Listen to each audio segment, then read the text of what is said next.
We're live, Barry. Good morning, everyone. I want to thank everybody for joining us here today. This is the 35th anniversary of the Vancouver International Arbitration Center. 35 years ago yesterday, we actually opened our doors for the very first time with the support of the Attorney General and Minister of Justice for Canada, as well as its counterpart in British Columbia. So it was an auspicious day for us, and I think it's very appropriate we're having this webinar today. I'm Barry Penner, the Managing Director of the Vancouver International Arbitration Center, and very pleased that we have more than 500 registrants taking part in arbitration nose to tail. Without any further ado, I'd like to turn this over now to a well-known arbitrator in our area, Mr. Ken Glazner. Ken? Thank you, Barry. My name is Ken Glazner. I'm one of the three chairs on this two-part mini course, along with Laura Kandari and Joe MacArthur. But before going any further, I want to take the opportunity to thank VanIAC, and in particular, Ina Igasheva and Erna Mead for putting this together. Let me do a little housekeeping for them. I'm sorry, and I forgot to thank the panel members, all 13 of them, for their time and effort in what has turned out to be an excellent first day, and hopefully the second day will match the first day. Let's do a little housekeeping, if I may. Those who took notes on day one, you can throw your notes away because VanIAC, with great efficiency, has now placed day one on the VanIAC website. So you can return to the notes and the comments which were made on the first day. Day two will deal with the body of an arbitration. And to follow up on some of the comments made and feedback that we received, some of the comments indicated more procedure in using arbitration rules, more of the same, more in-depth look at the different steps in the arbitration process with sample precedents, the quality of arbitrators. These and other subjects will be the subject matter of the two panels this morning. So without any further ado, I'm going to turn this over to Tina and Craig to deal with the first topic, counsel. Thanks very much, Ken. And welcome to all of you. I see a nice number, robust number of attendees, many friends and new faces, which is always lovely. We're picking up today where last week left off on the body of an arbitration between the nose and the tail, somewhere around the belly, I think, with a few general comments on the conduct of counsel in arbitration. One of the things that I took away from last week's presentations was just a reminder that commercial arbitration, which is mainly what we're talking about, is somewhat unique from the wider body of civil litigation in that you have contractual disputes where the parties are generally known to one another and are in a relationship. So there is a difference in how you approach pretty much every problem based on that and the relationship of the parties. And so we'll touch on how that affects things. One of the things in the conduct of counsel is, in order to take advantage of this flexibility that is available in the arbitral process, which was talked about last week, and be able to devise a process that is best suited to the particular case and the circumstances. It really does require counsel to work. And I think, in my view, it's actually more difficult to be effective counsel in an arbitration than it is in litigation, because you do have to do a broader scope of work than you typically would in a court case. You have to do your homework, both procedurally and substantively, and be ready to assist the tribunal in getting to a process that will be efficient and effective in resolving your client's disputes. So typically you'll have counsel needing to have a handle on the case much earlier in the process than you might in your typical civil litigation case, where someone walks into your office with a problem and you're trying to figure out what happened, because the process is more front-end loaded. And you need to take a bit of control of the process. So while your arbitrator is going to manage that for you, the arbitrator or the tribunal is going to look to counsel to have thought through many of these procedural issues and thought about what will work best for the case and come with recommendations. And so the approach really requires, what I think BC and Canadian lawyers are well known for, civility, but even more so in the arbitration context, to speak with your opposing counsel early and often, to get that dialogue going, to talk about how the case will proceed. You should think through that process carefully, come with recommendations, but then also be able to justify that approach to the tribunal as to why it makes sense in the circumstances. So, you're looking for, you're not just getting a cookie cutter set of rules that will deal with every situation. You really are thinking through the process and why it works and be able to justify it in the particular circumstances. And I know that Craig has a few additional tips to add on this one. Thanks, Tina, and thank you to everybody for joining, and to the organizers for putting this together. So I'm going to touch on a couple of points that probably address more international practice, in that in the domestic practice, as Tina observed here in Canada, civility is the norm, although not always the case. And so I find that Canadian counsel are quite adept at adjusting if they take into consideration the procedural differences, which are extremely important. In the international world, you have to be aware that oftentimes counsel are coming from different legal traditions, different ways of doing things. And so that norm of how counsel conduct themselves has been an ongoing debate. So I'll give a couple of general points that for on the domestic side first, which is, the idea of motions practice that you see in litigation is not something that you necessarily want to do. You should, of course, bring applications if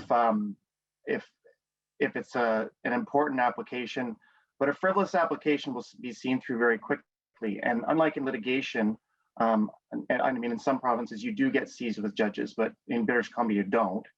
You're not in arbitration. You're going to see the same decision maker, and that decision maker has a long memory, and that decision maker makes decisions on costs, which we'll come to later.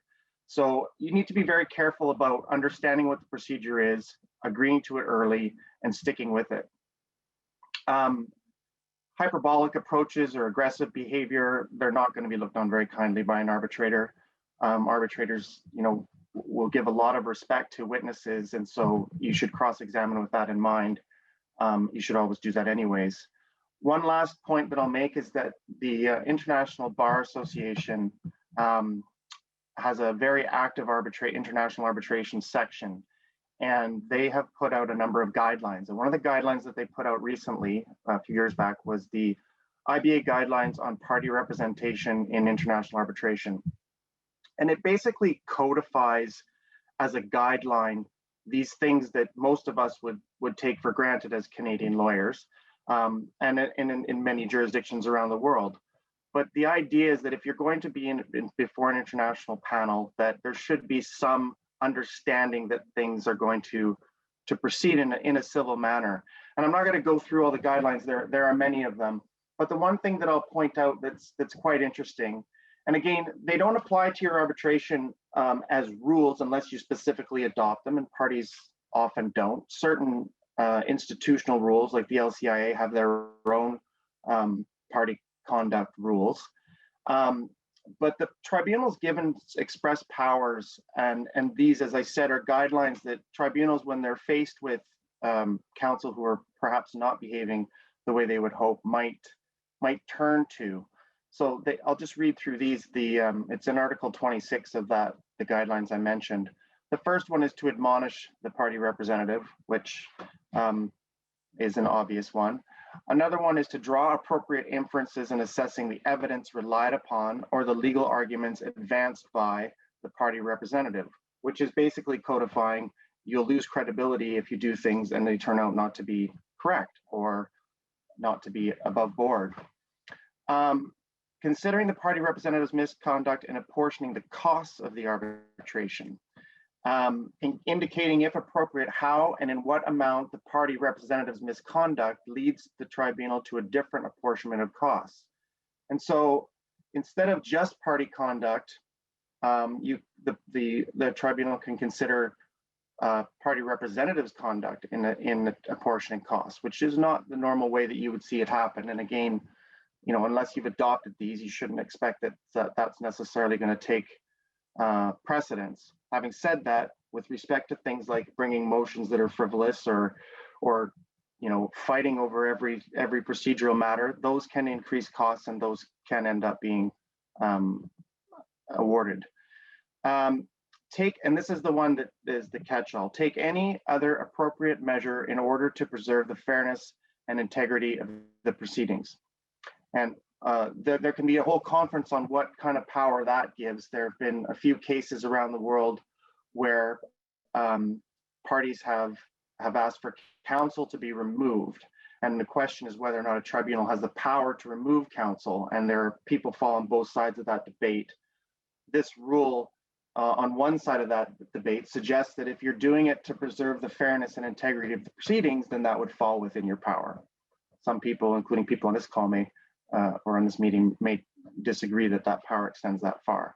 So I won't go any further on that. We have a number of topics to cover today, but those are my comments on the council conduct. Thanks, Barry. Or sorry, Ken. Ken, you're muted. Unmuted. This morning, I'm going to deal with the conduct of the arbitrator from the point of view of what to look for in an arbitrator, as opposed to getting rid of an arbitrator under the Act and the rules. Last Thursday, in his opening, Dan Urbis related the differences between arbitration and litigation by setting out two scenarios. Those scenarios are important. They're important because it sets the tone that you're looking for in an arbitrator from the beginning right through the process and including the final stages of the arbitration. For this, I'm going to direct your attention to a number of quotes, and please excuse me for reading. Jerry Geekus, in his paper Arbitration Advocacy, published in 2011 in The Advocate, sets out the ingredients for a successful commercial arbitration. 1, a suitable arbitration agreement. 2, an arbitrator with appropriate experience. 3, counsel who appreciates the differences between arbitration and litigation. And 4, judges who know when not to interfere. Ken McEwen, QC, in the textbook, A Practitioner's Guide to Commercial Arbitration, writes on arbitrator selection and the need for impartiality, independence, neutrality, expertise, both in subject matter and procedure. Professor Hugo Dresita from Milan writes in his textbook, The Dark Side of Arbitration, and quotes many pages to the behavior expected of arbitrators and of counsel, including the obligation of the duty of independence, impartiality throughout the entire proceeding, the duty of confidentiality, and finally, the duty of diligent behavior in the conduct of arbitral proceedings. One must remember that an arbitrator is not, in fact, a public judge, while still having judge-like powers with the ability to bind the parties in a manner similar to that of a judge.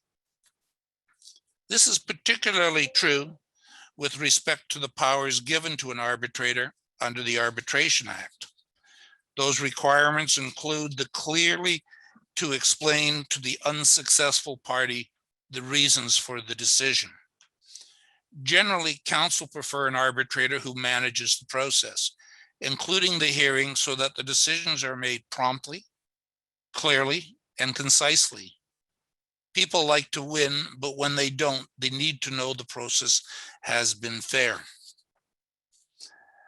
Let me quote from Derek Sharp in his paper, Applying Management Principles to Arbitration. This you'll find in the February 1996 edition of Arbitration, which is a publication by the Chartered Institute of Arbitrators.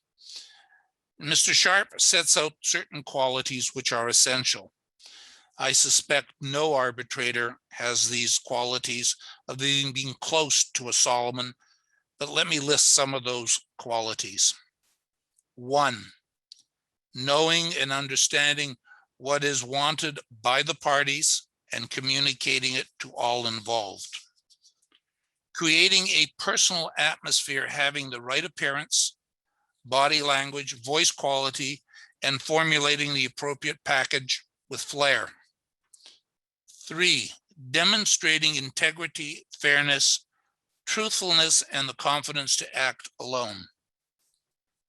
4, having the confidence to dominate encounters, meetings, and hearings, being able to set the scene, begin to set the pace, keep control, manage, change, and stop proceedings when appropriate. Making the parties aware of where their authority, responsibility, and accountability lie, and ensuring that each party performs their role and focuses on the desired results. Gauging the place and timing of the action, knowing the right moment to intervene, being consistent in directions, and stimulating action by the parties at the right time. Ensuring a balanced, harmonious progress, tying up loose ends, giving clear directions on time, and maintaining continuity with enthusiasm. Last, maintaining good morale. We are all human, and the best results are based upon trust, recognition, rewards, satisfaction, and fulfillment, allowing people maximum freedom of action. Last, I'd like to quote Neil Andrews, and when he delivered the 2017 paper at the Roebuck Lecture, he talked about improving arbitration responsibility and rights. And he writes of arbitrators. Arbitrators also have complex responsibilities. Perhaps the foremost responsibility is to get the job done and done successfully. A well-known precept is that a tribunal must ensure that its award will be legally binding and thus capable of being recognized and, where appropriate, enforced. But satisfying that obligation is no easy matter and requires great skill and diligence. Let me now turn this over to Craig. Craig will deal with memorials. The concept of memorials are encased in the rules and in the act. Thanks, Ken. Just before I turn to memorials, just a couple of practical observations on conduct of arbitrator from what I've seen on both sides of the table. I think one thing that parties really desire is that arbitrators make the decisions that are brought to them, whether it be a procedural decision, whether it be an issue on the merits. Arbitrators are sometimes accused of cutting the baby in half. And I think it's really important, and sometimes it can be quite frustrating for counsel when they have tried to agree on even a procedural matter. And instead of getting a decision, we're going to go that way, we're going to go this way, it's more of a loosey-goosey type resolution. And I don't think that parties like that. And I think it's important for arbitrators to be as Ken has said, and with those characteristics, and be definitive. I also wanted to comment on Angus's comment last week with respect to procedural orders and being presented with an agreed procedure as an arbitrator. And you know, I think it's, as Tina says, it's really very, very important for parties to consider what procedure they want and to consult with one another so that when they do go to the arbitrator, if it can be agreed, that's great. But if you're sitting as an arbitrator and you can see the value in dispute and the parties come and they say, well, we want to apply the Saskatchewan rules of court. I think it's important for arbitrators to explain to the parties what their options are. And I think Angus covered that, so I won't go any further. I will now turn to the memorial. And as Ken says, the word memorial I don't think is used in the rules, but the exchange of statements provision at Article 17 encapsulates the international practice of memorials. And as those of you that were here last week will have heard Henry Alvarez say, the notice to arbitrate is the first document that an arbitrator gets, and it should be a narrative and it should include key documents.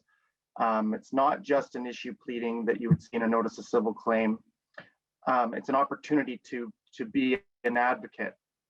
The memorials are even more so that, and the article provides in the VanIAC rules, and as I said, it encapsulates what is often the practice internationally. What should be included in a memorial, and it should be everything. It's an obligation on the party, and you will have heard last week as well that parties are commercial parties. It's commercial arbitration, and we're dealing mostly with contractual parties who have an existing relationship. They don't need to discover each other's cases in the same way that you might see with people that, as somebody said, literally ran into each other in an intersection. And so it's expected that a claimant should do the heavy lifting up front, and that a respondent will have to do the heavy lifting up front. And that includes submitting all of your witness evidence, all of the documents on which you rely, any expert report on which you intend to rely, and the legal authorities with the assertions of the points of law that you say apply to your facts. It is a full argument. It should be the full case. And then when the respondent does its counter memorial, it should be a full response. Documentary exhibit or evidence should be, and I'm going to speak about my preferences, and people can disagree, and of course there are different ways to do it, but there of course, when you come from a litigation background, affidavits are the way that you put in the documents through witnesses. In an arbitration, the witnesses may very well refer to documents and may well have to deal with the truth of the contents of documents, etc., through their witness statement. But it's more efficient, I find, for the documents to be submitted as claimants' exhibits and respondents' exhibits, with the memorial, the experts, the witnesses, all referring to the same exhibit C numbers or R numbers, and for respondents not to resubmit exhibits that the claimants have already done. So if the contract has been put in as exhibit C1, unless there's a difference that you need to make because one was signed or one wasn't, or there were notes on one, etc., you should just have the respondent referring to C1. And then they should be organized in a way that makes sense. That's often chronological, but it can be, by issue or by subject matter. I find when I need to find a document, if it's a document-heavy case and you're in a hearing and you need to find a document, chronological is really the way that helps doing it. And I won't touch upon document production because we're going to come to that. But the setup that you see on the exchange of memorials sort of foreshadows what the rules say about when document production should be. And again, as Angus did refer to, we don't have to have a cookie cutter that everything goes the same way, but the reason for the rules to default to what has been shown to be an efficient way is for when parties can't agree that they will have some guidance on a way forward. So I don't think I'll take up any more time on memorials. Happy to answer questions, of course, at any time, whether it be in the chat or afterwards. And I'm not sure if Tina or Ken had any other comments on memorials before we move on. Yeah, I'll just start by echoing that Craig's expressed preference is also my preference in terms of documents. And I will also confess that I have an evolving, in light of COVID and the increased reliance on electronic materials, I'm sort of fine-tuning every time really the best way to manage materials in the current world. But having multiple versions of a document just make the back end work a lot more difficult. So it is helpful to just refer to them, and having to drill down, start in a memorial, look at a witness statement, then find a document attached to a witness statement is just not the way to go. So with that transition, I'll talk a little bit about witness statements and expert reports. And the default in international proceedings for a long time, since I began practice, was for written witness evidence in the form of witness statements.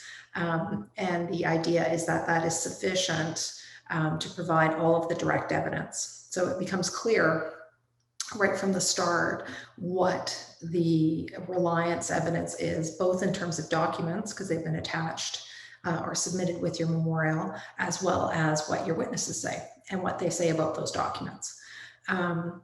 That has the idea of written witness statements has actually been a concept in BC arbitration for a long time too, because that the people who drafted the original rules 35 years ago, had some knowledge of the international process and wrote that in.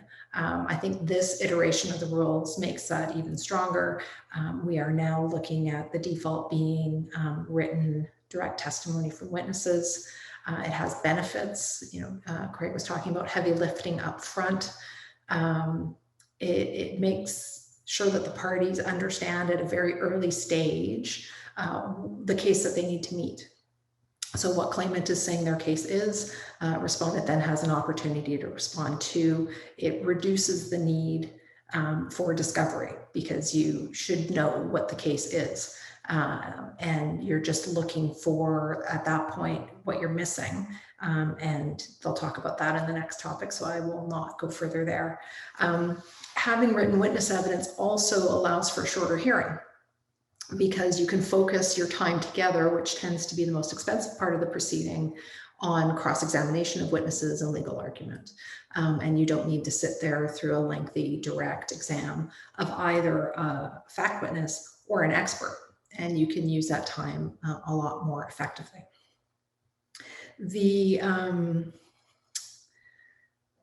I think Craig already mentioned this or referred to it.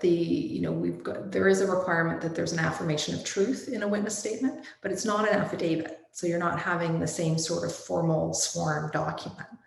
But even though you don't have the same level of formality as counsel preparing witness statements or assisting witnesses in preparing their statements, you do need to be aware of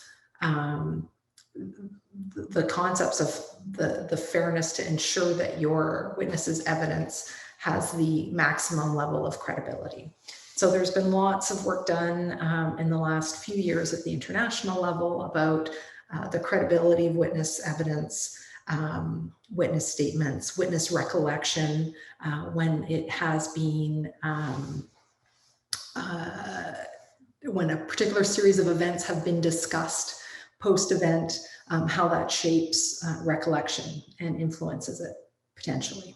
So arbitrators are aware of that. You want to be conscious of that as counsel. You want to make sure that when you are capturing a witness's evidence, that it is actually the witness's evidence, and that they are the source of the information, that they only put in their witness statements things that they know about, and ideally in their own words, and in a way that expresses their understanding of what happened. Now, of course, it makes sense for counsel to assist, to ensure that witnesses focus on the relevant events, that their evidence is organized logically, they refer to things consistently. All of that is perfectly fine, but there is an amount of care involved in the preparation of witness statements to ensure the maximum level of credibility. There's nothing worse than getting your witness with the perfect witness statement on the stand for cross-examination and it becoming very clear that the witness doesn't even know what's in their witness statement. And in terms of the expert evidence, I just wanted to say a few things there. Generally similar, you'll see in the Act and the rules that there's overlap in terms of the basic requirements. You want to, as you do in any proceedings, make sure that if you are presenting an expert, that it is proper expert evidence, that you don't just have somebody telling the tribunal what it is the tribunal should decide, because that will not go over well. But if there is truly subject matter expertise required or damages calculation, of course, you're going to need an expert. You can then, I think, effectively use the flexibility in the arbitral process to make it easier for the expert to communicate to the tribunal what those expert opinions are.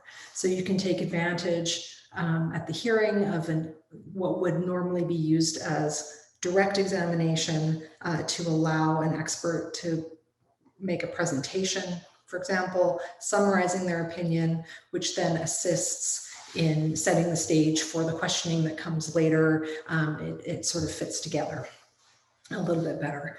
Experts in arbitration do have a duty to the tribunal, as they do in litigation. The new act makes that clear. So don't forget that your expert is there not to be an advocate or to assist your side, but to assist the tribunal.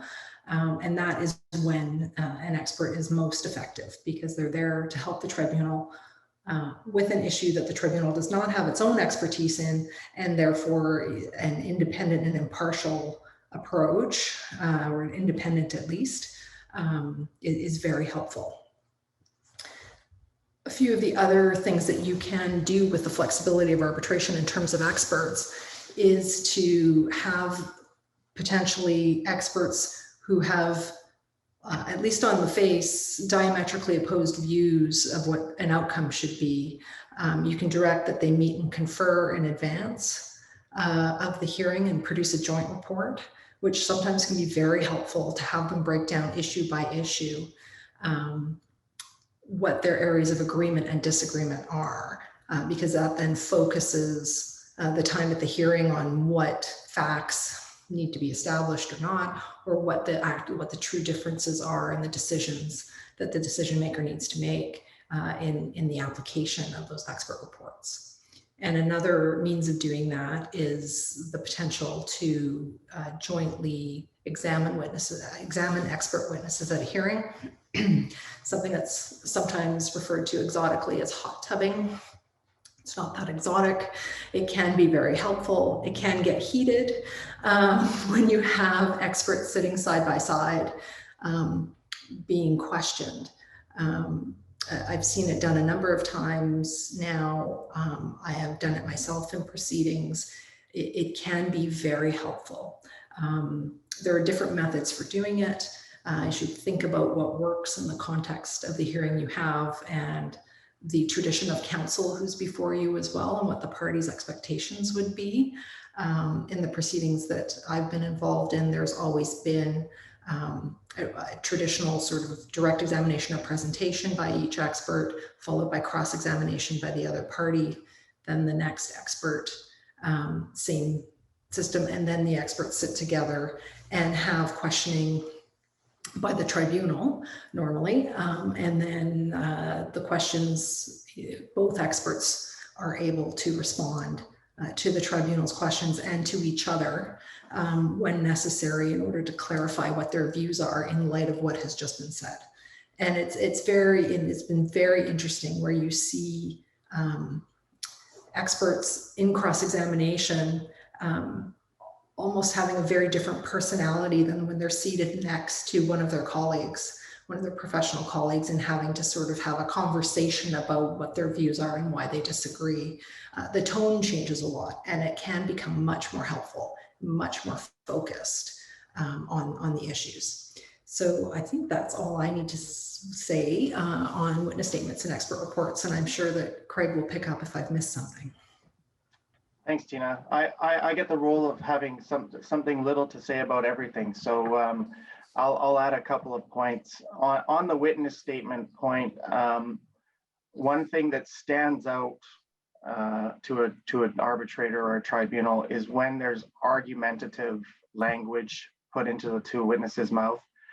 It's not persuasive. It doesn't help credibility. You have the memorial, you have your written submissions. Try to ensure that they stick to the facts. That's one reason why having counsel assist in preparing witness statements is helpful, because many witnesses are very close to the arguments that go with their facts, and they need to understand that what they need to stick to are the facts. I agree with Tina on the hot tubbing comments that she's made. I've seen it work very well.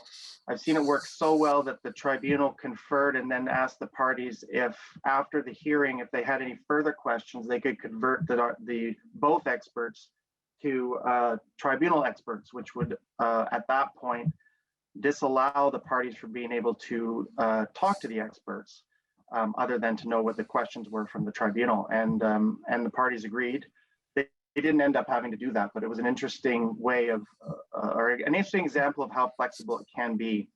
One other practical point on experts is that in international practice, you rarely, if ever, see experts' files being requested and produced. Experts are expected to refer to all the materials on which they rely, and cross-examination will show if they've done that or not. And the expense and time for the limited value that experts' files give in general cases means that they aren't done. Domestically, we're seeing that more and more, but it is something that litigation counsel are very uncomfortable with when they first get into arbitral practice. I was looking at the comments. There was one comment from Joe MacArthur on joint reports. My personal view is that I don't think they're very practical, and I haven't seen them being used, but I'm open, to seeing that. I think that tribunals like it as an idea, and they often, as Tina says, they'll say, okay, experts, you go and confer and then come back to us where the points you disagree. And as counsel, I think that's it's often seen as a bit of a waste of time because they don't tend to agree, but it's still one that's out there, and as counsel, you need to be nimble to work with it, because ultimately, if the tribunal decides they want something, you should consider whether or not to do it, because you might not want to fight them over it. There's another comment here from Ali Fard on when the arbitrator decides to use hot tubbing or joint cross-examination. That usually comes after the reports have been submitted in a pre-hearing call, sometimes earlier, and there'll be a discussion with the parties as to what they would prefer. And then depending on where you are, in an international case, if you'll often have a tribunal say, well, we see that these two experts are very close except for on a few things, and their subject matter really overlaps. We'd really like to see them together. And I think as counsel, you need to give that some heed. So with that, I'll end that. We're running short on time, and I know Ken has lots to say about Redfern's and document production. Thanks, Craig. The purpose of my comments will provide some insight to understand and applying Rule 19 of the VanIAC rules. Rule 19 of the VanIAC rules is essentially a Redfern schedule. It is a process by which document production has been used in international arbitration and now is adopted for our domestic act. And its purpose is to elicit earlier on in the proceedings and to handle in an efficient way the production of documents which may find their way to the ultimate hearing. Redfern and Hunter, which is a leading textbook called International Arbitration, defines its purpose as follows. The purpose of the Redfern schedule is to crystallize the precise issues in dispute so that the tribunal knows the positions that the parties have reached following the exchanges between them. This makes it possible for the arbitral tribunal to make an informed decision as to whether or not a particular document or class of documents should be produced without having to be involved in the details or the exchange between the parties and the lawyers, usually without a meeting. You'll find a Redfern schedule set out in Schedule E of the VanIAC rules, and it's set out in columns. The first column sets out the documents or category of documents requested. The second column, titled Rationale for Document Request, is divided into two columns, one referring to submissions, the other to the requesting party's comments. The third column provides an opportunity for opposing party to make specific objections to the documents requested on a line-by-line basis. The fourth column provides the requesting party the opportunity to reply to the objection. And the last column provides for the tribunal's decision. And at the conclusion of this exercise, usually a procedural order is provided with directions regarding the remaining disputed documents. Much of what is said about Redfern can be found in Articles 3 and 9 of the Taking of Evidence in International Arbitration from the IBA rules. Quite often the term is used in that the tribunal will be guided but will not be bound by Articles 3 and 9. The test is set out in Rule 19G. The arbitral tribunal shall determine any objections and may order a party to produce any documents at a date to be set by the arbitral tribunal. In determining objections to the production of documents, the arbitral tribunal must be satisfied, and here are the salient points, that the documents requested are relevant to the issue in the arbitration and material to the outcome of the arbitration. There's a two-stage test to be dealt with. One of the decisions which is often quoted is the Imperial Oils and Jack's decision of our Supreme Court. I think it was 2014. That sets out certainly a process by which to consider what is applicable and what is not applicable. One of the interesting points in the distinction between litigation and arbitration and the use of document production, not examination for discovery, is set out in Rule 19A. Oral and documentary discovery procedures developed for and used in court procedures are generally not appropriate procedures for obtaining documents and the information in an arbitration under these rules. Now, what are the types of objections that you may find?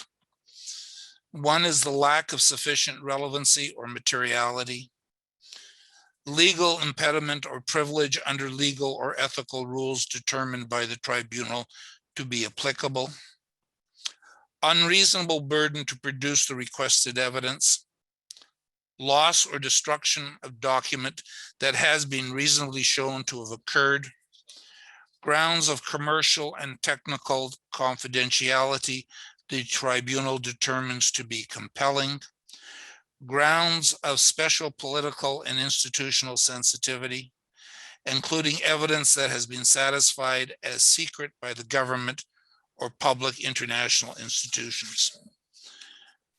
Consideration of fairness or equality of disputing parties that the tribunal determines to be compelling, or failure to comply with the requirements from making a proper document request as set forth in document production. Before I leave the subject, we've referred to Redfern forms. There are other forms also which are applicable. I just forgot the name of it a moment, Craig, the horizontal ones. Well, it's generally referred to as the Stern schedule. That's right, Professor Stern's From schedule. Stern, yeah. Yeah, and she's referred to it in a number of her international cases. What I find as an arbitrator, that when I'm reading the columns of comments, I need a magnifying glass. And that makes it difficult to absorb the submissions made. Using the Stern schedule, which is done horizontally, gives an opportunity to digest the material which was provided. And certainly I prefer the Stern schedule as opposed to the Redfern. There are various comments on both. Craig, you were going to make some comments on Redfern. Very briefly, I think Joe will be cutting me off any second as we are at 9:46. I echo what Ken has said. I'll just talk about timing as I alluded earlier. In Article 19B, it says, unless otherwise agreed by the parties or directed by the arbitral tribunal, requests for documents shall not be made until there has been an exchange of written arguments, witness statements, and supporting documentation. That's reflecting the international practice that you don't do document production until each side has put its entire case forward, not an issue pleading, but your full memorial and your full counter memorial. And you often hear, well, I can't make my case until I have the other side's documents. Again, these are commercial parties. They have a relationship. That's rarely the case. There are cases where you might need a certain narrow category of documents, but for the most part, what this does is it narrows the issues very, very quickly, and it allows the arbitrator to see the full cases to help decide that test. Is it relevant to the case and material to its outcome? That second point is very important. You can't just convince the tribunal that it's relevant to an issue. That issue may be something that somebody's pleaded that's actually going to have no bearing on the outcome of the case. It's whether it's material to the outcome. So that timing is the default in the rules. I think it's an excellent default. I've found that it reduces costs and time to the parties greatly. Joe, I had wanted to say a few words about costs, given some comments that we had last week, but I don't want to eat into your time, so I can. Please do, Craig. Please take a couple minutes to do that. Okay, so we were very grateful to receive comments as the panels for this from a number of people, and there were several questions about costs and arbitration. So I'll just say a few words about that. Again, the VanIAC rules, the Act, the Domestic Act deals with costs, and as you heard last week, the Domestic Act is read with the rules, or the rule with the Act. So Section 50 of the Act deals with it. It sets the test of actual reasonable legal fees and expenses is what is at issue. And the default in arbitral practice, unless the parties have said in their agreement that they'll share costs or that there's some other way of apportioning them, is that it's a loser pays. And so the arbitral tribunal has full power to award reasonable legal expenses. Now, what's reasonable legal expenses gives rise to some interesting issues from a practice perspective. It's normal in litigation that the cost portion of a debate or a dispute is going to be after the court has made its decision. In arbitration, again, this is an international default practice that we're starting to see more in domestic, and it's one that I'm a huge fan of, and I know there are others who aren't, and I'm happy to debate that with them in a different setting, is that after the hearing is finished, you set a date by which the parties will submit their costs. And you ask them to do it simultaneously, and you ask them to submit a statement of costs that includes the lawyers that were involved, their hourly rates, the number of hours, the disbursements, the experts' fees, all those things, and you make a full claim. And you have a very short 1-2 page submission about any of the issues like counsel conduct, like the conduct of a party, production issues that support why you think you should be getting all of your costs and they shouldn't be getting theirs. Then the arbitral tribunal is able to issue a final award that includes costs. And what I find is that parties are unbelievably reasonable in their cost claims and their comments about why the other party has been terrible when they don't know whether or not they've won or lost. And what it does is it reduces costs and the time, because inevitably, if one party has won and one party has lost, the losing party is going to say the costs aren't reasonable, and you have a big fight. And so that's my preference. The last thing I'll say is settlement offers were referred to. Settlement offers are, of course, can be made. The traditional sort of Calder Bank offer has been codified in the rules. My screen just jumped on me, and so I've lost where it was. It's in section 50. No, it's not in the rules. It's in the act.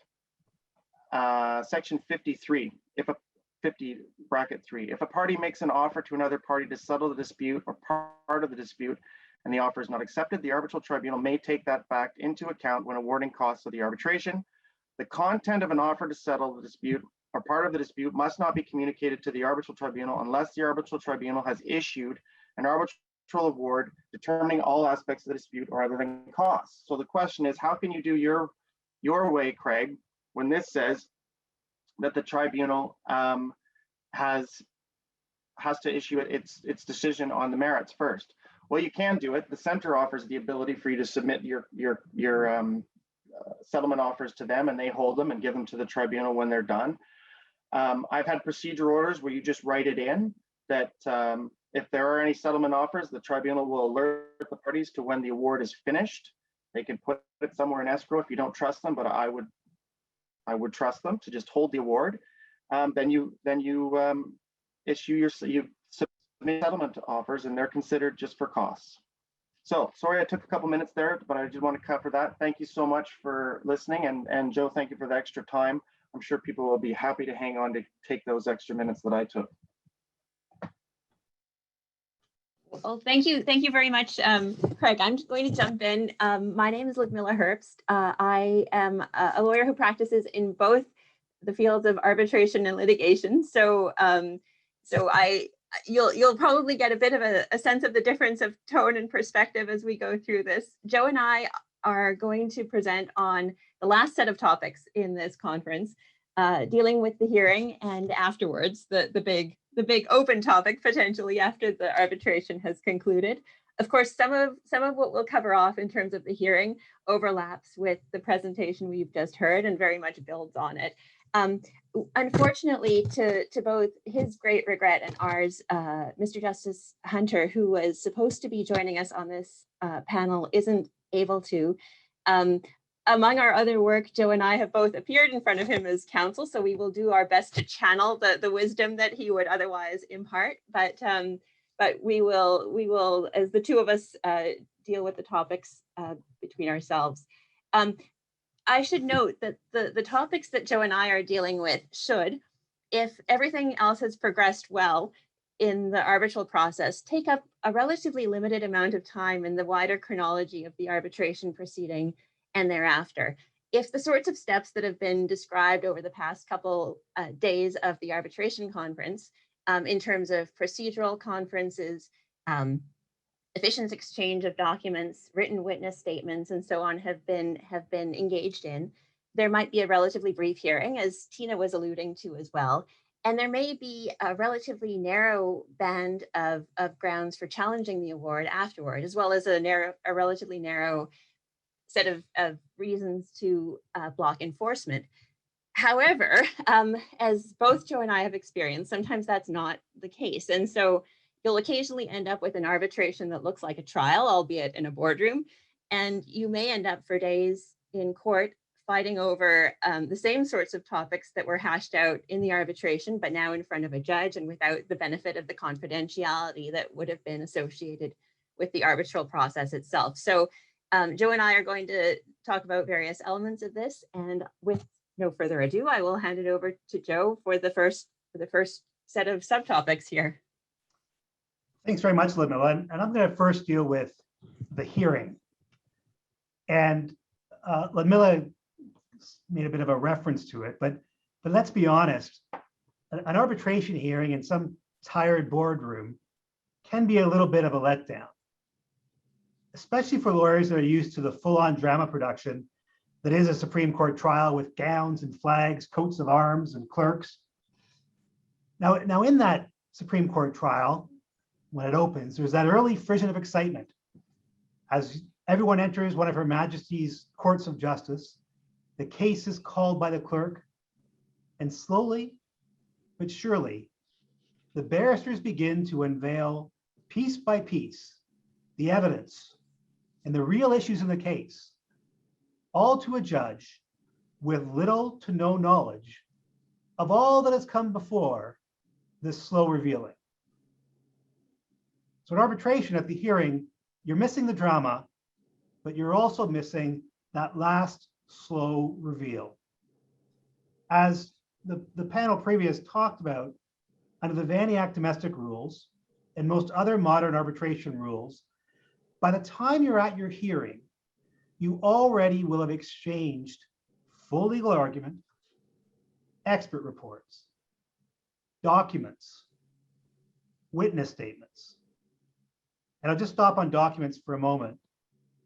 One thing I would add on documents, and I think it was referred to, that I like to see when I'm sitting as an arbitrator, is that if you're putting a document forward, if you're submitting it, make sure you identify somewhere in either your legal argument, expert report, or witness statements, what the purpose of that document is. So it isn't just sitting out there in the ether, that it's got a reason, it's tied to some fact that the arbitrator needs to decide. It's a bit of an aside. So typically, the exchange that you've heard about this morning will go as far as what is sometimes referred to in arbitration circles, at least, as the rejoinder, or really a surreply. So you've got usually the initial memorial, a counter memorial, a reply memorial, and a rejoinder, all of which is meant to contain evidence, expert reports, legal argument, responding to the last memorial that was filed. So with this exchange that should narrow the real issues between the parties, and hopefully by the time the hearing comes around, give the arbitrator a good idea of what real issues of fact and law remain left for the arbitrator to decide. So if you put yourself back in the court context, with this exchange of memorials and evidence, by the time you're at the hearing, at the arbitration hearing, in court terms, each party has not only put in their case, they've already provided the legal argument you would in court only expect to see in closing arguments. And the fact that each party will have put in its case has important ramifications for what the arbitration hearing is going to look like and what it's meant to accomplish. Now, Ken made some comments about the duty of diligence for an arbitrator. And so unlike the typical trial judge, the well-prepared arbitrator will have read this exchange of memorials, legal argument, and evidence before the hearing and know them well. And in contrasting that with a typical trial judge, I can assure you this is not a criticism of that typical trial judge, because the court system is just simply not designed in such a way to allow for the delivery of that type of substantive material before trial, nor is the court system designed for the trial judge to have the luxury that the arbitrator has of that kind of pre-trial preparation. And furthermore, as Ken touched upon, an arbitrator is not a judge. It's a much more humble calling. An arbitrator is not there to serve some broader public as part of the judicial branch, but they are there in a private capacity to serve your clients through you as counsel. And given this, you should expect the same kind of client service from your arbitrator as your clients expect from you as counsel. And this kind of client service, to me, is one of the things that I look for in a good arbitrator. And what that means for the hearing is that you're entitled to expect, and I think you'll find in almost all cases, your arbitrator will be well prepared and come with a very good understanding of the materials already exchanged, the the facts, and the arguments. So what does that mean for openings? Again, very much unlike court. In court, the opening must be used to really introduce the court to your theory of the case and provide an introduction to the expected evidence. The court comes in cold.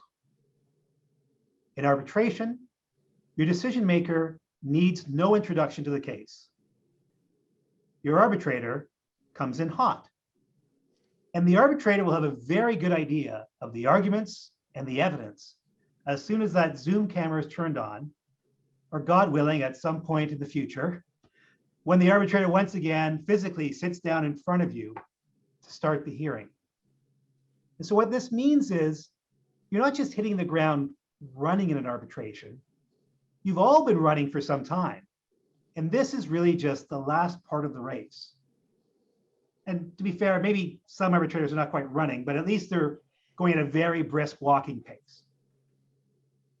So, the opening. Hard for lawyers, being the loquacious people that we are, to turn down an opportunity to speak at length. But for something other than the most complex claims, my own personal view is that openings in arbitration should generally be very short. The arbitrator has seen the detailed evidence and detailed legal arguments.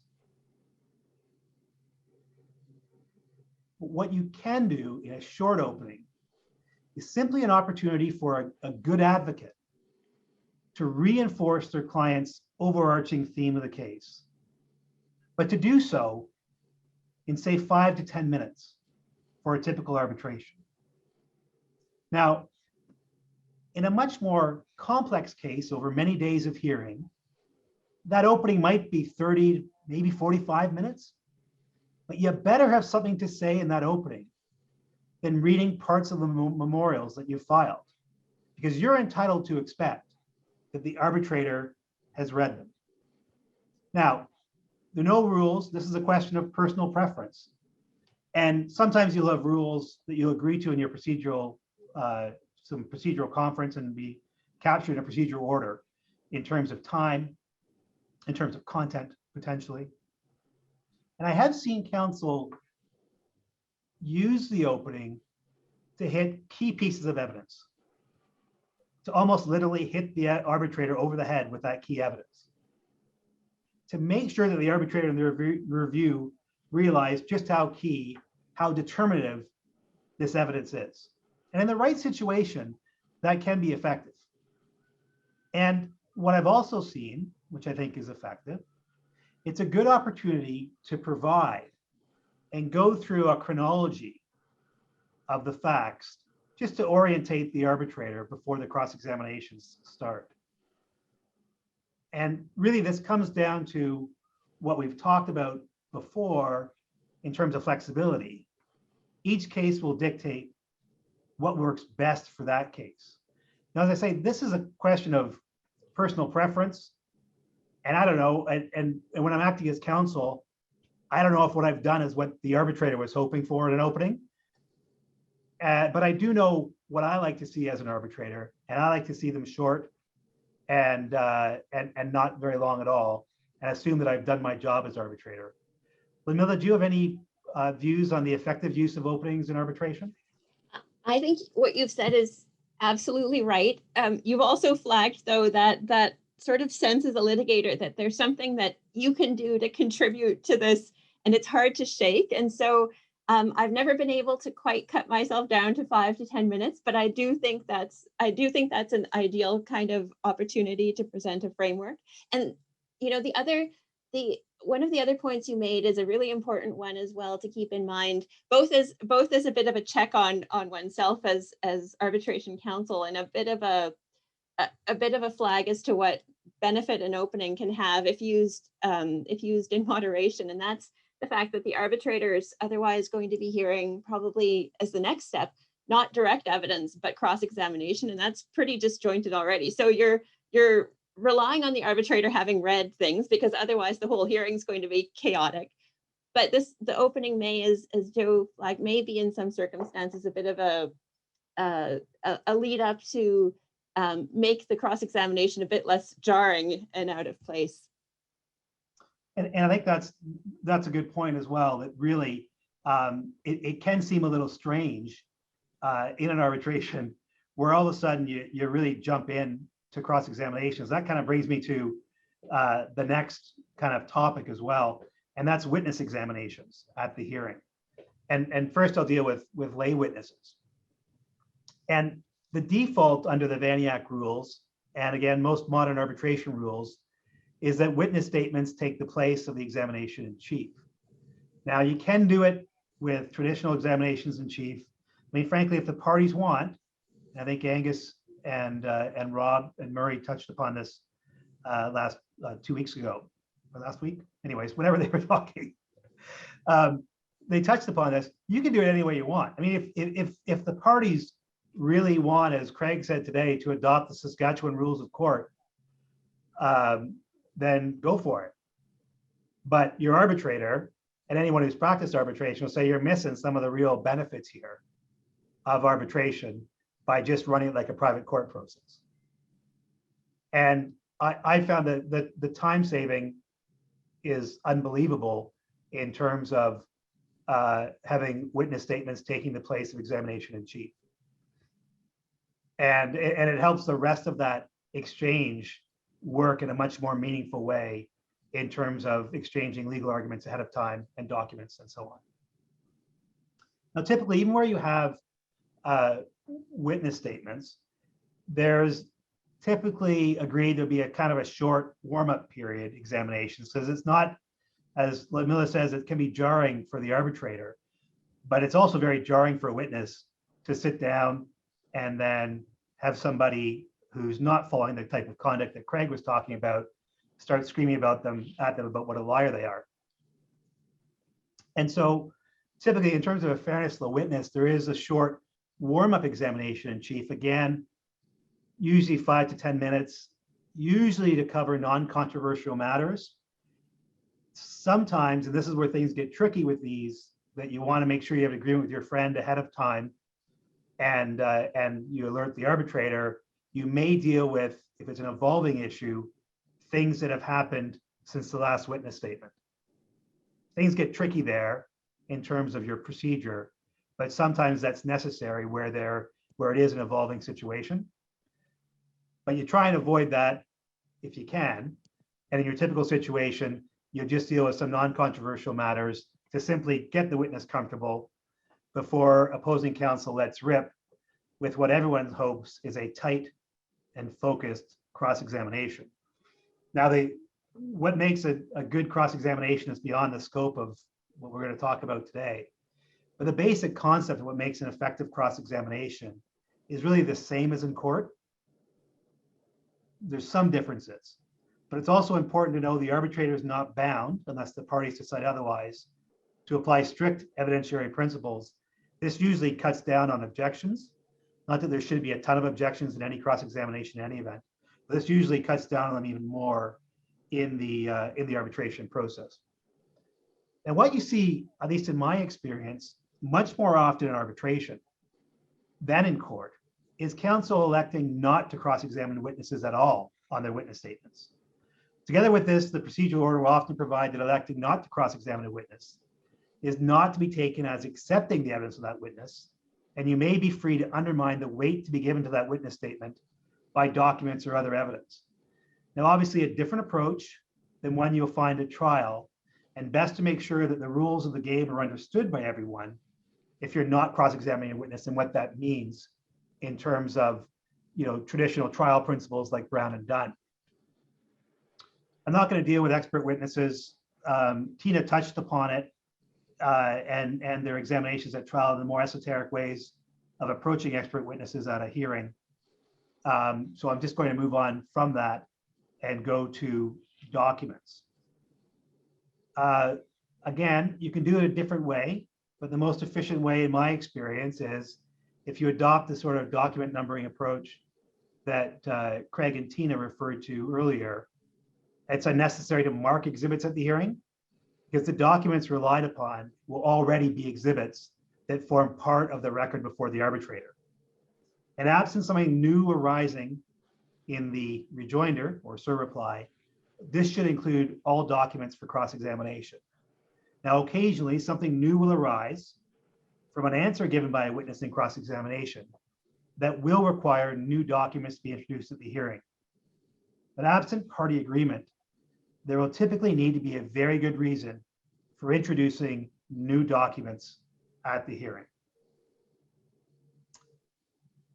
And sometimes what you do see where it's that one of those evolving situations with respect to the fact pattern, sometimes those documents will be introduced in the very brief examination in chief portion. But again, these are situations you want to make sure you know the ground rules before you get to the hearing. All right, oral closing submissions. Nothing drives me personally more crazy than sitting in court with opposing counsel's detailed written submissions in hand and sitting there for 3 days listening to opposing counsel read their submissions. It's okay if I do it, but listening to opposing counsel just gets a bit tiresome. But to be fair, the court system for the most part is really designed from the ground up around oral submissions. And people have different views, and I've heard many judges and even some arbitrators say that they find it very helpful to hear oral submissions, even when they have detailed and exhaustive written submissions. It helps their thought process. In fact, I think I've heard Mr. Justice Hunter say that as well in another proceeding. We actually had a conference, Chartered Institute of Arbitrators conference here in Vancouver on the day before everything shut down for COVID, where Mr. Justice Hunter spoke. And that's one of the things that he said, is that he found it very helpful to have both the oral submissions and detailed written submissions. I take a bit of a different approach, but it really depends on the arbitrator. And I find that when I'm sitting as arbitrator, I do not find that traditional oral closing submissions are particularly helpful. My preference is, if there's going to be any oral closing submissions, that they come after written post-hearing submissions, and then not so counsel can read those submissions to me, but to answer specific questions that I may have as I've gone and read myself through the written submissions that have been provided. But again, no right or wrong answer here. Couple of other quick notes before I deal with post-hearing submissions. Court reporters, whether I'm sitting as arbitrator or acting as arbitration counsel, I usually insist on a court reporter because I take lousy notes, more so than any other reason. But with a virtual hearing, a recording might be sufficient. And I've seen people rely on that as well, and that's fine. I find both for preparing post-hearing submissions, as we'll get to, and for being an arbitrator going back to look at the evidence, I find it easier to actually have a transcript of that evidence. Hearing length. Now in arbitration, you cut out a lot of fat from a civil trial because you're mostly dealing with cross-examination, and the hearings can be quite short, surprisingly short. In addition, it's not uncommon to sit longer days than you would in court and to have shorter lunch breaks than in court. And in my experience, what I might anticipate as a 3-week trial can often be finished in much less than 5 hearing days in arbitration. Now that's for something like you think you might do in a 3-week trial in court. There's still monsters. There's monsters like complicated construction cases that can still take a number of weeks, and in some rare cases, months. It's hard to compare how long those trials would be because our courts so rarely actually do complicated construction cases anymore because they've all been going to arbitration for the last 20 years. Now, I finished one such monster, and it was 60 hearing days, and opposing counsel and I agreed that if it was in court, it would have been something closer to 18 to 24 months in terms of the trial. Because if you look at what you can get done in an arbitration, in a day, in a hearing, there's much more that gets done in a day than in court, just by nature of the structure, if you've adopted kind of some of these more modern procedural rules. Turning then to post-hearing submissions. Everyone agrees that the purpose of post-hearing submissions is to address the impact of the evidence from the hearing. Again, the arbitrator already has memorials that address the legal implications of the evidence presented through that exchange process. But when I'm counsel, I can't help it. I want to provide something more like a closing argument you see at trial, so it's all tied together. There's always a concern that it's hard to kind of just do it piecemeal and deal with the additional evidence that was heard at the hearing and how that cross-examination affects the arguments made before. On the other hand, when I'm sitting as an arbitrator, I urge counsel to only deal with what has arisen in cross-examination and how it impacts the memorials I've received to date. So I'm not sure what the right answer is there. And your best path as arbitration counsel is to ask the arbitrator what they want. How do they want to see the post-hearing submissions prepared? In addition, either when I'm sitting as arbitrator or I am our arbitration counsel, it's most helpful to get a list of issues or questions from the arbitrator prior to the post-hearing submissions, where the arbitrator identifies specific issues that the arbitrator wants to make sure are addressed in those post-hearing submissions. No matter which way you do them, please, please, for the love of all that is holy, footnote the evidence in your submissions. No arbitrator wants to reach a contested point in the evidence and have to search themselves through witness statements, documents, expert reports, memorials, and where to find it. That makes for one grumpy arbitrator, or potentially three if you're sitting with a panel of three. Craig Chason already dealt with costs. The key thing here is to make sure you have a clear process for determining costs agreed to prior to the hearing itself. That you want to make sure you've got that agreement, it's clear, and there's not going to be a fight about it once one party has an inkling one way or the other, whether they're going to win or lose, because the motivations turn pretty quickly from an efficient process to one that puts it into a never land process. I'm pretty much out of time. I'm totally over time. So I'll just touch upon the award. We've got that in the agenda. The arbitrator's decision is called the award. Like other areas of law, arbitration likes to come up with its secret code words, or an otherwise simple word will do. When you hear award, it just means the arbitrator's decision. Given that our focus today is more on arbitration counsel, not sure why we included a section on the award, because frankly, if you're successful, you rarely read them as arbitration counsel, at least not at any depth. If you're unsuccessful, you read them in great detail, and Ludmilla's going to deal with that. But two really quick points. The arbitrator's job is to make sure that the award is enforceable and meets the technical requirements for that, and also the other requirements that make sure it was procedurally fair. And I'll say this as well. In my view, the arbitrator's job is to resolve the dispute that has been put to the arbitrator by the party's counsel. The arbitration award, of course, is the final work product of the arbitrator, but it's really arbitration counsel and their submissions that frame that award. There's a diversity of views on the arbitrator's role, but I lean towards the view that the arbitrator is, if possible, to answer the issues within the framework provided by the parties through their counsel. It's not always possible.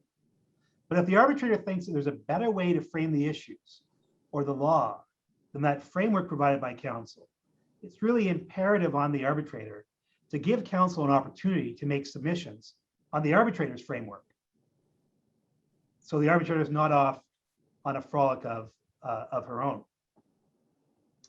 In that sense, also, I find in post-hearing submissions, it's much more common in arbitration than in court for the arbitrator to ask for additional submissions on points that arise when the arbitrator is writing their award.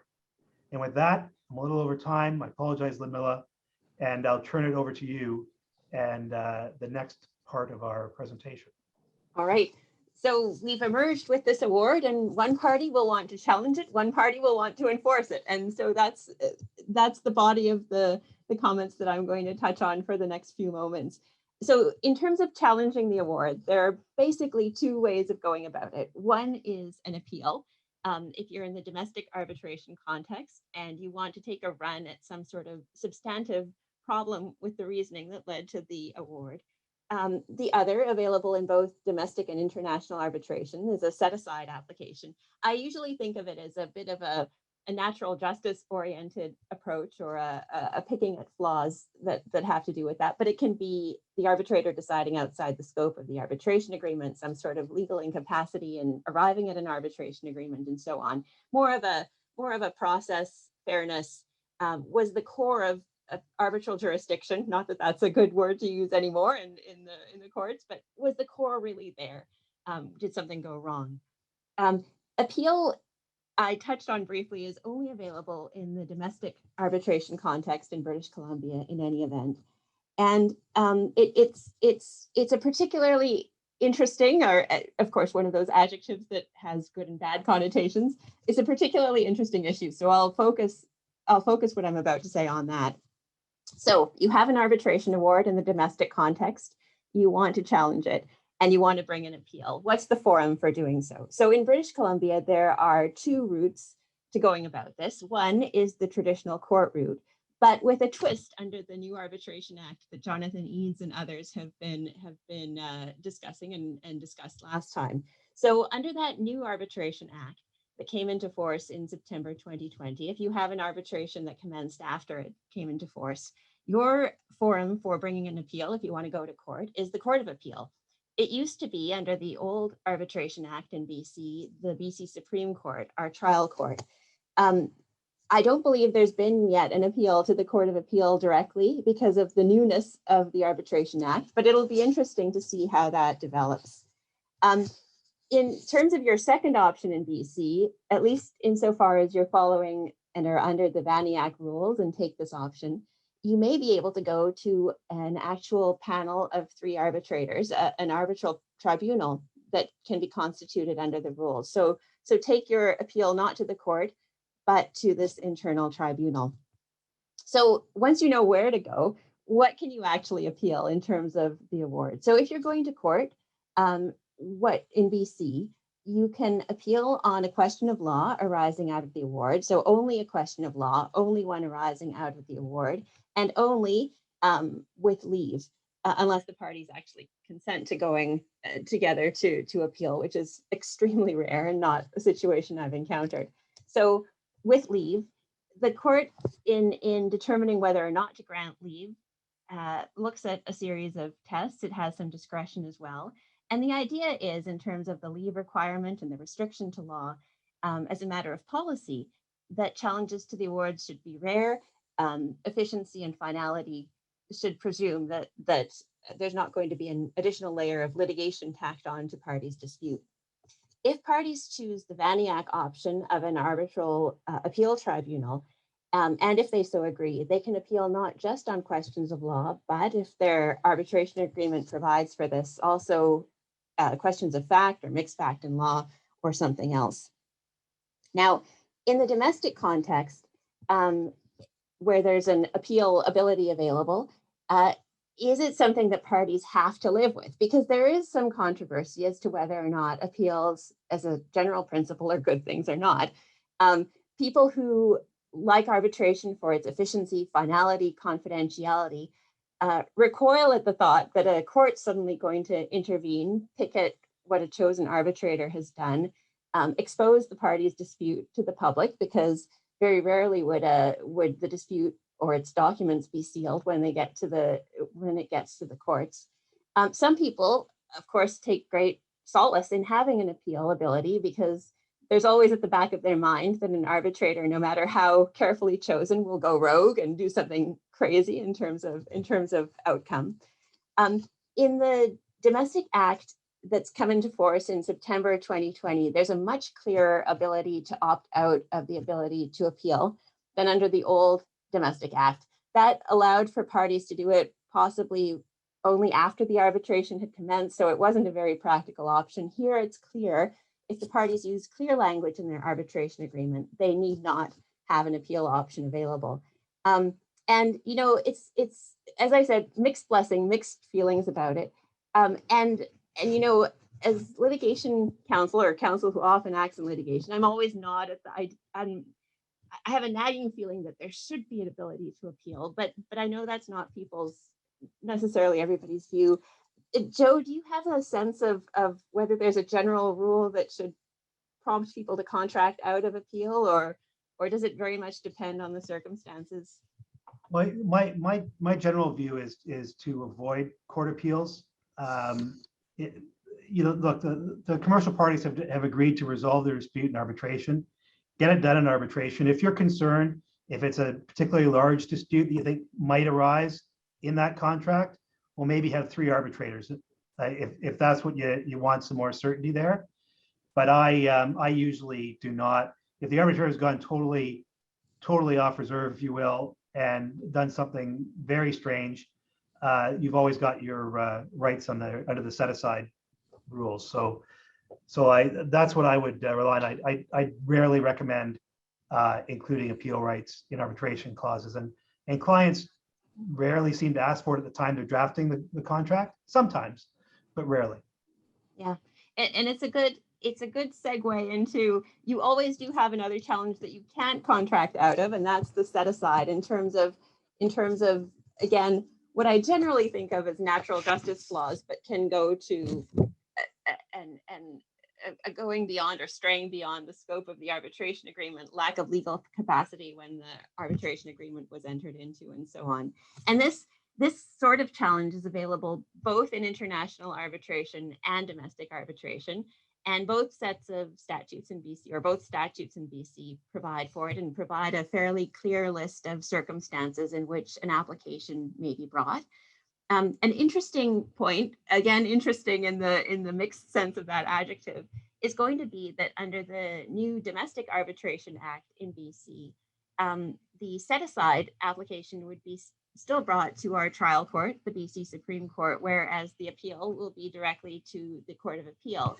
And part of this, I think part of the motivation was intended to put a bit of discipline on how parties argued their cases. I think now it's quite common for parties who are challenging an award to throw everything at the wall in terms of how they challenge. So it'll be a leave application with a natural justice argument in the alternative, or vice versa. And it's all before one court, and the evidence that's appropriate for one argument sort of seeps into the other.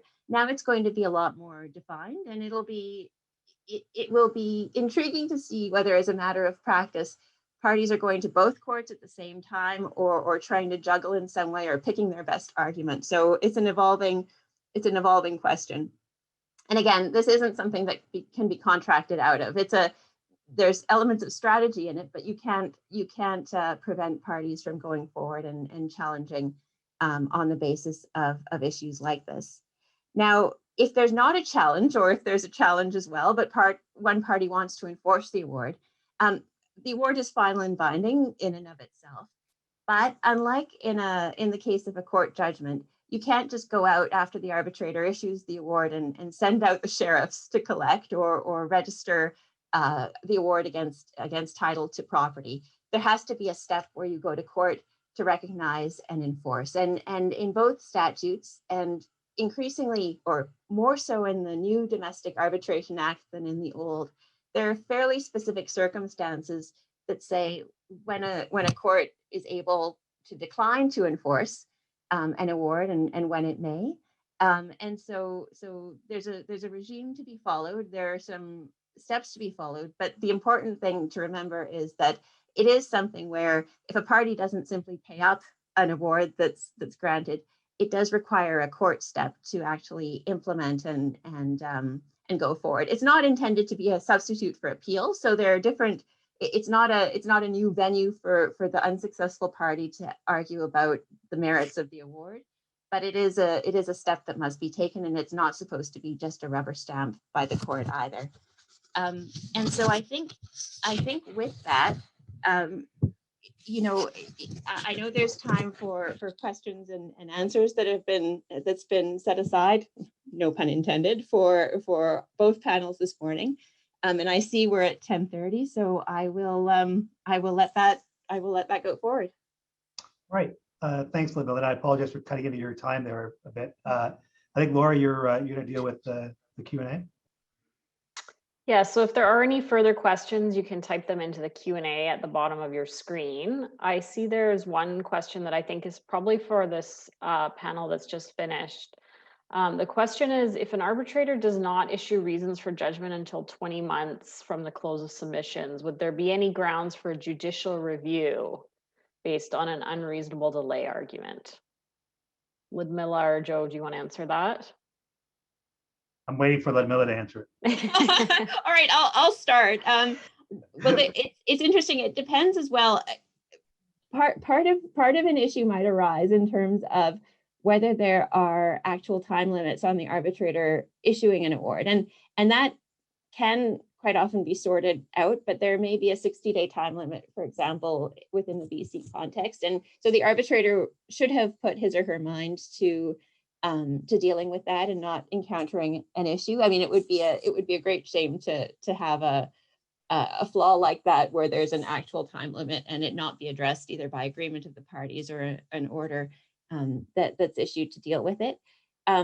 The idea of a long, so apart from that, the idea of a long lapse of time before an award is issued, it's something that of course bedevils parties in the courts as well, because it does, apart from the very issue of delay, you do get the sense that an adjudicator, decision maker of any sort who doesn't make a decision in a timely manner starts to lose a sense of what was actually argued before that person. And so I see it quite often more as raising the likelihood that there might be a flaw in the legal reasoning, that there might be some sort of hitch in terms of, well, maybe the arbitrator won't recall that this was the party's argument, and instead the arbitrator decides on a different basis, and there might be a procedural fairness kind of issue that emerges. I'm not sure if the very fact of delay would be a basis for bringing forward a challenge, but I've been fortunate not to have that problem exactly come up, so I've not explored it in any detail. How about you, Joe?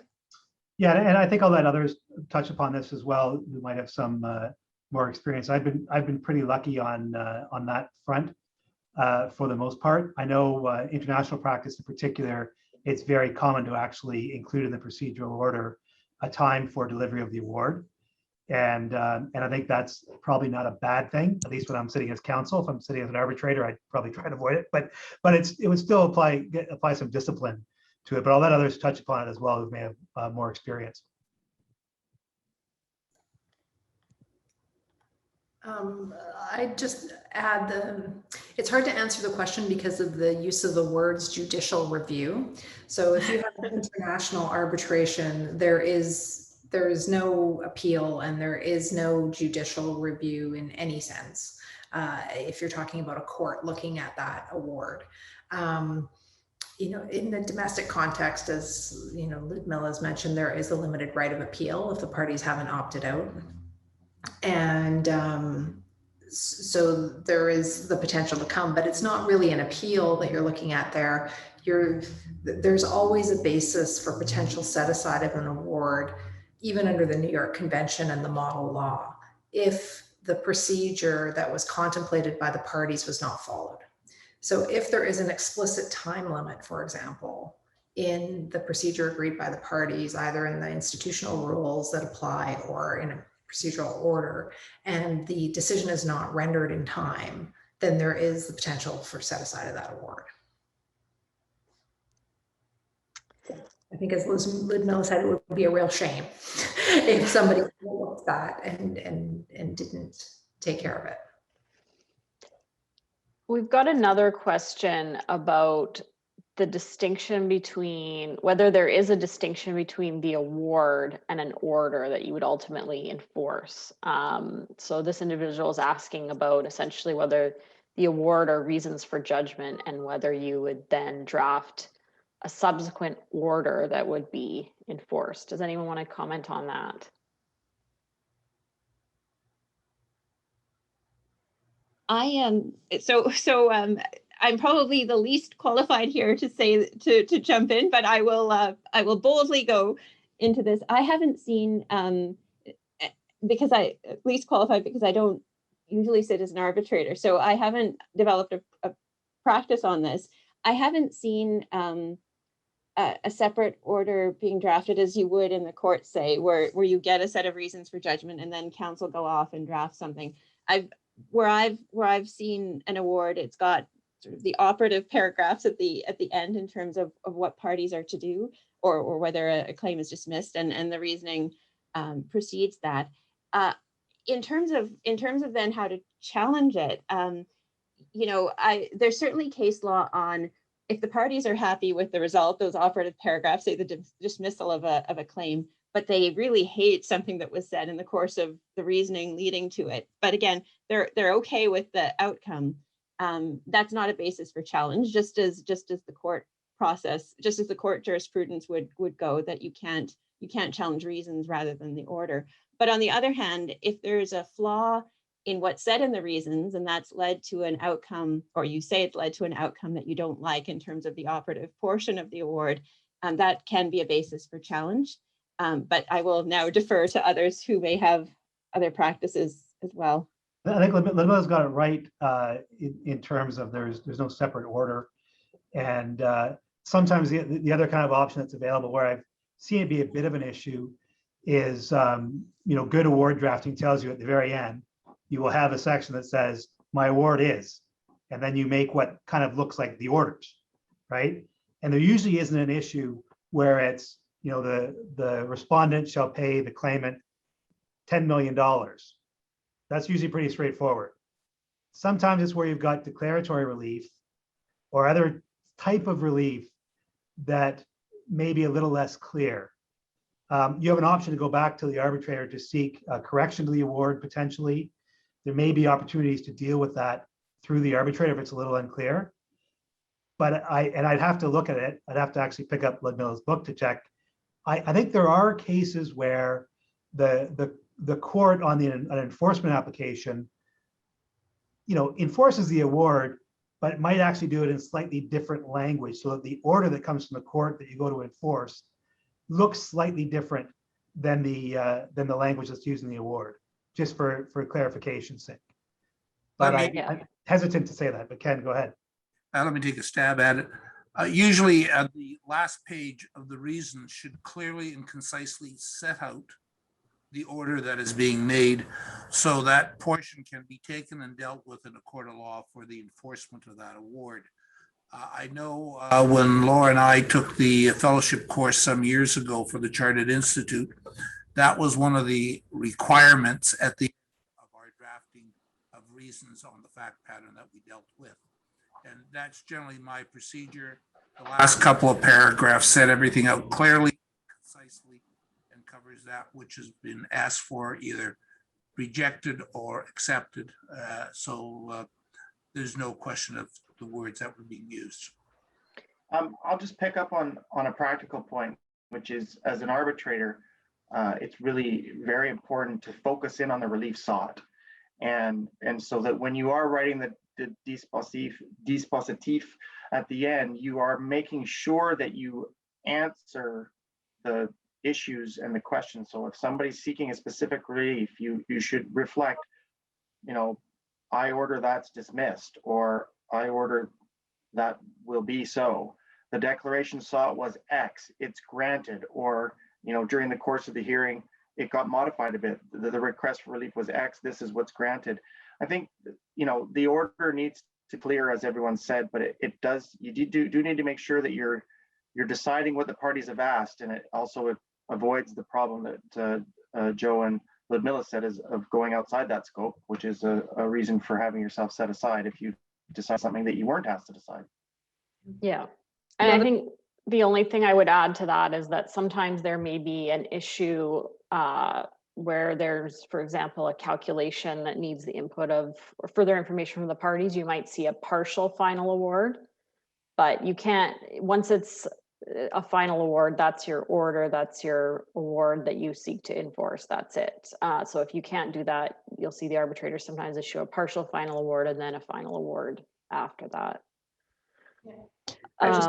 Sorry, go ahead, Tina. There's at least one case where the court has made the distinction and separated out the operative part. and it had to do with confidentiality. So there were issues around whether or not the entire award could be made public on the application for enforcement. And the judge said, no, the only piece that you need to be public in order to provide for enforcement is the order, what the tribunal ordered. So there was a separation between the reasons and the rest of the award and the operative piece. Great. So we have another question about enforcing the award and under what Supreme Court rules you would proceed under to actually go about enforcing the award or having it certified to make it enforceable. So as the first step there, and I know I'm going to step back from the rules for a moment, it's to look at the applicable arbitration statute. So the old, under the old Arbitration Act, it was section 29, and it was, I'm going to do air quotes, I apologize, this is terrible even on Zoom, a may apply to court. And I think it's section 61 of the new Arbitration Act, and it's again, a may apply. And that triggers into being the petition. The petition rules of in the Supreme Court.